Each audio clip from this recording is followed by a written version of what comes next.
എറണാകുളം അങ്കമാലി കുർബാന തർക്കം റിപ്പോർട്ട് ചെയ്യുന്നതിനിടെ news Malayalam reporter Anil ജോർജിന് നേരെ ആക്രമണം. സിനഡ് അനുകൂലികളാണ് അനിൽ ജോർജിന് നേരെ ആക്രമണം അഴിച്ചുവിട്ടത്. വാർത്ത റിപ്പോർട്ട് ചെയ്യാൻ പറ്റില്ലെന്നും ഇവിടെ നിന്ന് ഇറങ്ങിപ്പോകണമെന്നും ഒക്കെ ഭീഷണിപ്പെടുത്തുകയും ചെയ്തു.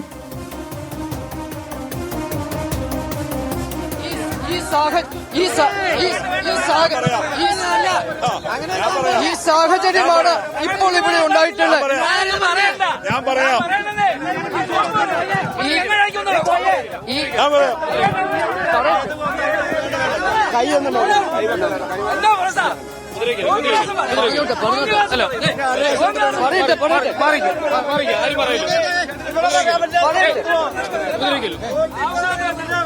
ഞങ്ങളല്ല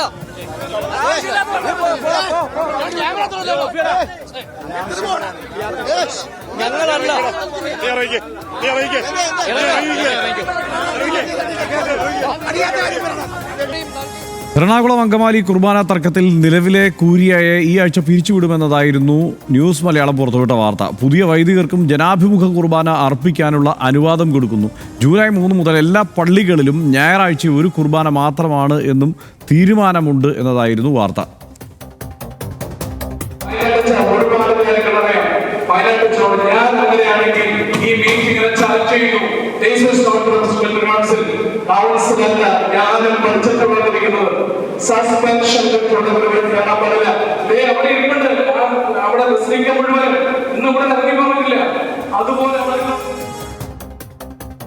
ഈ വാർത്ത ശരിയായി റിപ്പോർട്ട് ചെയ്തതിനാണ് ഞങ്ങളുടെ റിപ്പോർട്ടറെ ഒരു കൂട്ടം ആക്രമിച്ചത്. വാർത്ത റിപ്പോർട്ട് ചെയ്യാൻ പറ്റില്ലെന്നും ഇവിടെ നിന്ന് ഇറങ്ങണമെന്നും ആക്രോശിച്ചതും നമ്മൾ കണ്ടു. വിവരങ്ങളുമായി സഹിൻ ആന്റണി ചേരുന്നുണ്ട്. സഹിൻ, സാധാരണ ഇവർ തമ്മിലാണ് ഈ പ്രശ്നങ്ങൾ ഉണ്ടാവാറ്. വെറുതെ എന്തിനാണ് മാധ്യമപ്രവർത്തകരുടെ നെഞ്ചത്ത് കയറുന്നത് എന്നുള്ള പ്രശ്നമുണ്ട്. കഴിഞ്ഞ തവണ ഈ വാർത്ത റിപ്പോർട്ട് ചെയ്തപ്പോൾ സഹിൻ ആന്റണിക്ക് നേരെയും ആക്രമണമുണ്ടായി. ഇത്രയധികം ജനസമൂഹത്തെ, കേരളത്തിൽ വളരെ സ്വാധീനശേഷിയുള്ള ഒരു ജനസമൂഹത്തിൻ്റെ പ്രധാനപ്പെട്ട വാർത്തകളിൽ ഒന്ന് തന്നെയാണ്. അവർക്കിടയിൽ നടക്കുന്ന ഒരു ചർച്ചയാണ്. സ്വാഭാവികമായും അവിടെ തുടർച്ചയായ സംഘർഷങ്ങൾ ഉണ്ടാവാറുണ്ട്. അത് റിപ്പോർട്ട് ചെയ്യുക എന്നത് മാധ്യമങ്ങളുടെ ഉത്തരവാദിത്തമാണ്. അതിൽ വസ്തുതാപരമായി ഈ വാർത്ത ആദ്യം റിപ്പോർട്ട് ചെയ്തു എന്നുള്ളതല്ലാതെ മറ്റെന്തെങ്കിലും കുറ്റം അനിൽ ജോർജ് അവിടെ ചെയ്തിട്ടുമില്ല. എന്താണ് സൈൻ സംഭവിച്ചത്? കർശന നമ്മൾക്കറിയാം, കാലങ്ങളായി എറണാകുളം അങ്കമാലി അതിരൂപതയിലെ ഈ പ്രശ്നം ഇങ്ങനെ നിലനിന്ന് പോവുകയാണ്. ജനാഭിമുഖ കുർബാന വേണമെന്ന് ഒരു വിഭാഗം വാദിക്കുമ്പോൾ ഏകീകൃത കുർബാന വേണമെന്ന് മറ്റൊരു വിഭാഗം വാദിച്ചുകൊണ്ടിരിക്കുകയാണ്. ഇതിങ്ങനെ കാലങ്ങളായ നടന്നുകൊണ്ടിരിക്കുന്ന ഒരു കാര്യമാണ്. അൽമായ മുന്നേറ്റം പറയുന്നു ജനാഭിമുഖ കുർബാന മതി, ഏകീകൃത കുർബാന വേണ്ട, അല്ലെങ്കിൽ അൾത്താര അഭിമുഖ കുർബാന വേണ്ട എന്നുള്ളൊരു ആവശ്യം അവർ മുന്നോട്ട് വയ്ക്കുന്നു. ഇതിനിടയിൽ സഭ അനുകൂലികൾ പറയുന്നത് ഏകീകൃത കുർബാന വേണം എന്നുള്ളതാണ്. ഇത് എന്തായാലും ഈ പ്രശ്നത്തിനൊരു പരിഹാരം വേണമല്ലോ.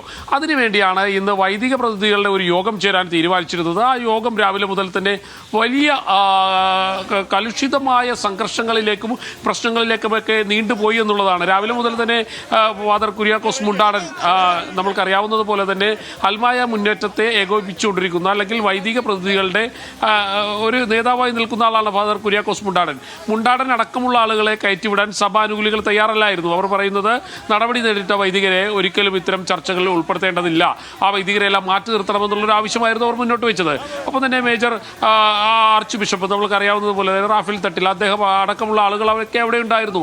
ഈ പ്രശ്നങ്ങൾ ഇങ്ങനെ പുരോഗമിക്കുന്നതിനിടയിൽ അനിൽ കൃത്യമായി തന്നെ ഈ വാർത്തകൾ നമ്മൾക്കറിയാം, കേരളത്തിൽ ഇത്രയധികം ആധികാരികമായി സഭാ വാർത്തകൾ റിപ്പോർട്ട് ചെയ്യാൻ കഴിവുള്ള മറ്റൊരു റിപ്പോർട്ടർ ഇല്ല എന്ന് തന്നെ പറയേണ്ടി വരും. കാരണം അനിൽ 10-15 വർഷമായി അനിൽ ഈ ജോലി തുടങ്ങിയിട്ട് ആ 15 വർഷമായിട്ടും അനിൽ സഭാ വാർത്തകൾ നിരന്തരം ചെയ്തുകൊണ്ടിരിക്കുന്ന ഒരാളാണ്. ഇതിനിടയിൽ ഈ മർദ്ദനം എന്ന് പറയുന്നത് നമ്മൾക്ക് നേരത്തെ ഞാൻ സൂചിപ്പിച്ചതുപോലെ തന്നെ എറണാകുളം അങ്കമാലി അതിരൂപതയിലെ പ്രശ്നങ്ങൾ ചർച്ച ചെയ്യുമ്പോൾ ഒരു ഭാഗത്ത് അൽമായ മുന്നേറ്റം പ്രശ്നമുണ്ടാക്കുമ്പോൾ മറ്റൊരു ഭാഗത്ത് സഭാ അനുകൂലികൾ പ്രശ്നമുണ്ടാക്കുന്നു.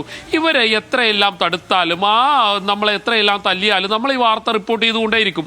അത് ആർക്കൊക്കെ സഹിക്കാൻ കഴിഞ്ഞില്ലെങ്കിലും ആർക്കൊക്കെ അത് പൊറുക്കാൻ കഴിഞ്ഞില്ലെങ്കിലും നമ്മൾ വസ്തുതാപരമായി തീർച്ചയായും ഇത്രയും സ്വാഭാവികമായി വളരെ ഒരു സംഘർഷം, ഒരു വലിയ തർക്കം നിൽക്കുന്നു. അതായത് റോമിൽ നിന്ന് തന്നെയുള്ള, വത്തിക്കാനിൽ നിന്ന് തന്നെയുള്ള ഇടപെടലുകൾ ഉണ്ടാകുന്നു. അതിൻ്റെ ഒരു വലിപ്പം എന്ന് പറയുന്നത് കത്തോലിക്ക സഭയെ സംബന്ധിച്ചിടത്തോളം വളരെ വലുതാണ്. സ്വാഭാവികമായും അത് ആ നിലയ്ക്ക് തന്നെ റിപ്പോർട്ട് ചെയ്യപ്പെടുകയും ചെയ്യും. ഷീന ഇപ്പോൾ ആശുപത്രിയിൽ നിന്ന് നമുക്കൊപ്പം ചേരുന്നുണ്ട്. ഷീനയ്ക്കൊപ്പം അനിൽ ജോർജുമുണ്ട്. ഷീന, എന്താണ് ഇപ്പോൾ അനിൽ ജോർജിൻ്റെ ഒരവസ്ഥ? എന്താണ് അനിൽ ജോർജിന് ഇതിനെക്കുറിച്ചൊന്ന് വിശദീകരിക്കാനുമുള്ളത്?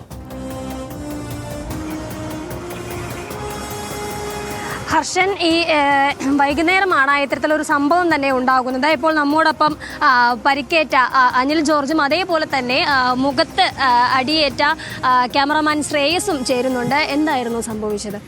ഈ എറണാകുളം അങ്കമാലി അതിരൂപതയിലെ വൈദിക സമിതി യോഗം റിപ്പോർട്ട് ചെയ്യുകയായിരുന്നു. വൈദിക സമിതി ചേരാൻ കൃത്യമായ നിലയിൽ തീരുമാനമുണ്ടായിരുന്നില്ല. എന്നാൽ ആ വൈദിക സമിതി സിനഡിന്റെ ഉത്തരവിനെ മറികടന്ന് വൈദിക സമിതി കൂടി. ഒപ്പം തന്നെ ആ വൈദിക സമിതി നിലവിലെ കൂരിയെ പിരിച്ചുവിടാൻ തീരുമാനമെടുത്തു. അതുപോലെ തന്നെ പുതിയ വൈദികർക്ക് ജനാഭിമുഖ കുർബാന ചൊല്ലാനുള്ള അനുവാദം കൊടുത്തു. തുടങ്ങിയ വിവരങ്ങൾ നമുക്ക് വളരെ എക്സ്ക്ലൂസീവായി അതിൽ നിന്ന് ലഭിച്ചു.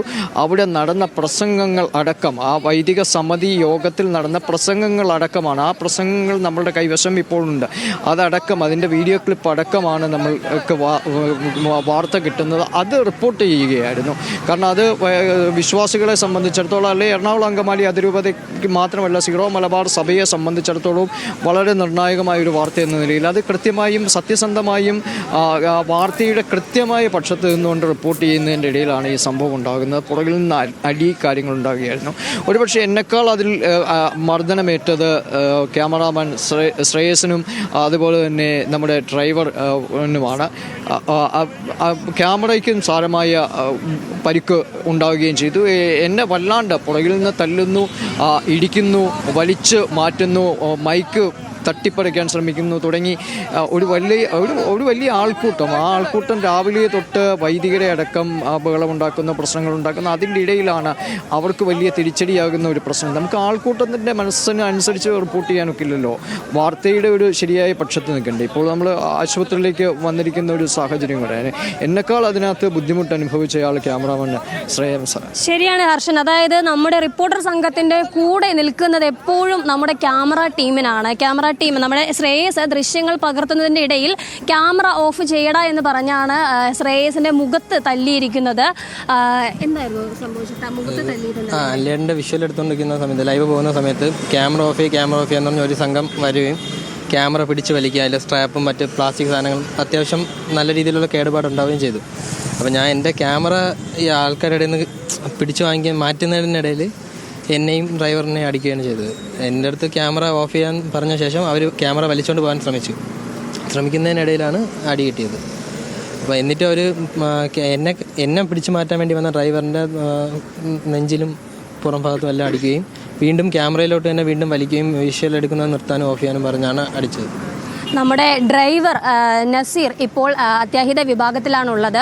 ആളുടെ നട്ടിൽ ഒരു സർജറി കഴിഞ്ഞിരുന്നു. ആ ഭാഗത്തേക്ക് തന്നെയാണ് പിന്നെയും അടിയേറ്റത്. അപ്പോൾ ഒന്ന് എക്സ്റേ, അതേപോലെ ഇഞ്ചക്ഷൻ, അങ്ങനെ കുറച്ച് വൈദ്യ പരിശോധനകൾ കൂടി ആവശ്യമുള്ളതുണ്ട്. അതുകൊണ്ട് 3 പേരും നിലവിൽ ഇപ്പോൾ ജനറൽ ആശുപത്രിയിൽ തന്നെയാണുള്ളത്. ഹർഷൻ, റൈറ്റ്. എന്തായാലും എല്ലാ വാർത്തകളും അനുകൂലമായിക്കൊള്ളണം എന്നില്ല. ഒരു വാർത്തയിൽ വന്നു ചേരുന്ന ആളുകളെ സംബന്ധിച്ചിടത്തോളം സ്വാഭാവികമായും അവർക്കെതിരെയുള്ള വാർത്തകളും ഉണ്ടാകും. ഇതിപ്പോൾ സഭാ തർക്കം ഇന്നലെയോ തുടങ്ങിയതല്ല. നേരത്തെ സഹീം പറഞ്ഞതുപോലെ തുടർച്ചയായി ഈ സംഘർഷം നിലനിൽക്കുകയാണ്. അത് എവിടെ? അത് വ്യത്യസ്തമായ 2 സഭകൾ തമ്മിലല്ല, ഒരു സഭയ്ക്കുള്ളിൽ തന്നെ നടക്കുന്ന ഒരു തർക്കമാണ്. അതിൽ നമ്മൾ നേരത്തെ പല ആവർത്തി റിപ്പോർട്ട് ചെയ്തതുപോലെ ഈ വത്തിക്കാൻ്റെ തന്നെ ഇടപെടലുകൾ ഉണ്ടായിട്ടുണ്ട്. ഈ വത്തിക്കാൻ്റെ മേജർ ആർച്ച് ബിഷപ്പിനെ മാറ്റുന്നതടക്കമുള്ള വാർത്ത ആദ്യം ബ്രേക്ക് ചെയ്ത റിപ്പോർട്ടറാണ്.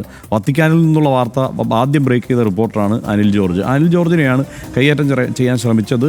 ഇപ്പോൾ കയ്യേറ്റം ചെയ്തത്, ഡ്രൈവറെ കയ്യേറ്റം ചെയ്തത്, ക്യാമറാമാനെ കയ്യേറ്റം ചെയ്തത്. എന്തായാലും ഇതേക്കുറിച്ച് കൂടുതലൊന്നും കൺക്ലൂഷനിലേക്ക് പോകുന്നില്ല. നിങ്ങൾ തമ്മിൽ തല്ലുകയോ കൊങ്ങാക്കി പിടിക്കുകയോ എങ്ങനെ വേണമെങ്കിലും ആയിക്കോളൂ. പക്ഷേ ആ വാർത്ത സത്യസന്ധമായി റിപ്പോർട്ട് ചെയ്യുന്നവർക്ക് നേരെ ഈ നിലയ്ക്ക് ഇടപെടരുത്. 2 ബൈബിൾ വചനങ്ങൾ ഞാനിപ്പോൾ വായിക്കാം. കൊരിന്തോസ് 1:10. സഹോദരന്മാരെ, നമ്മുടെ കർത്താവായ യേശുക്രിസ്തുവിൻ്റെ നാമത്തിൽ ഞാൻ നിന്നോട് അപേക്ഷിക്കുന്നു, നിങ്ങളെല്ലാവരും ഒരേ മനസ്സോടെ സംസാരിക്കുകയും നിങ്ങൾക്കിടയിൽ ഭിന്നതകൾ ഉണ്ടാകാതിരിക്കുകയും ഒരേ ചിന്തയോടും ഒരേ ഉദ്ദേശത്തോടും കൂടി ഒന്നായിരിക്കുകയും ചെയ്യുക. ഈ സഭാ നേതൃത്വത്തോടും സഭാ മക്കളോടുമൊക്കെ ഓർമ്മിപ്പിക്കാനുള്ളത് അതാണ്. ഇത്തരത്തിൽ തമ്മിൽ തല്ലുന്നത് ഒരു സാഹചര്യം ഒഴിവാക്കുക. മറ്റൊന്ന് ഗലാത്യയോ 5:15.